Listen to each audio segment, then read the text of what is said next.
natoka ny firenena mikambana ho andriadina amin'ny pneumonie ny andro ny 12 novambra aretin'ny taovam-pisefoana ny pneumonie ary mamono olona maro maneran-tany.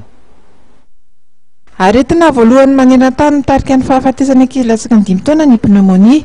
Ankizy efatra tapitra isa-taona no matin'ity aretina ity araka ny taritry ny OMS.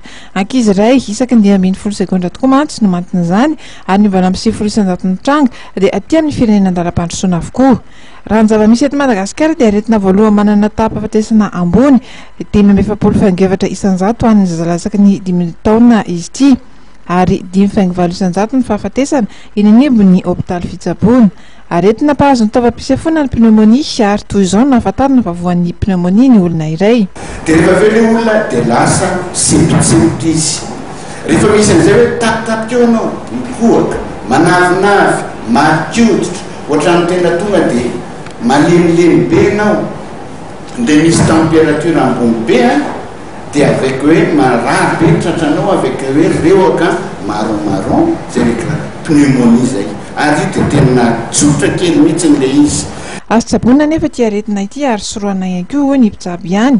Anisan'ny fisoroana voalohany nisy ny tsy azona ny aretina ny fanaovana vaksiny.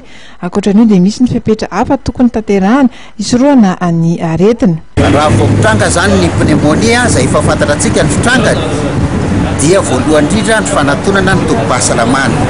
Amin'izao fotoana izao koa zany tsika dia efa mametraka an'ilay toby ara-piarahamonina izay afaka mandray ary fantatr'ireo olona ireo hoe amin'ny fotoana inona no hitsabony azy sy amin'ny fotoana inona ny hitorany azy any amin'ny tobim-pahasalamana. Fa ny zavatra voalohany indrindra izay tokony atao moa zany dia ny fisorohana. Ka ao anatin'izay fisorohana izay dia ny voalohany indrindra ny fahadiovana, fanasana ny tanana amin'ny rano misy savony. Zavatra anankiray ihany koa dia ny fanomezana ny raha ho an'ny zazakely zany izay tena marefo dia ny fampinonoana amin'ny nono tsy misy fangarony, nono reny tsy misy fangarony. Ao anatin'izay ihany koa dia ny fipetrahana anatina setroka.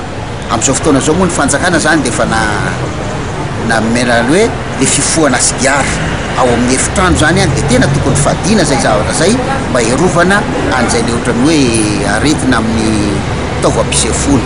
Eo ihany koa ny resaka amin'ny ohatrany hoe finanana sakafo ara-dalàna ho an'ny zaza zany dia tokony ho ampy sakafo izay hoanina. Ny gouvernemanta malagasy dia nanamafy ny ady atao amin'ny aretina pneumonie. Anisan'ny tafiditra amin'izany fepetra isoroana izany ny tsy fahazonana amin'ny fokasigara amin'ny toerana ivorian'ny olona tamin'ny taona 2024 ity.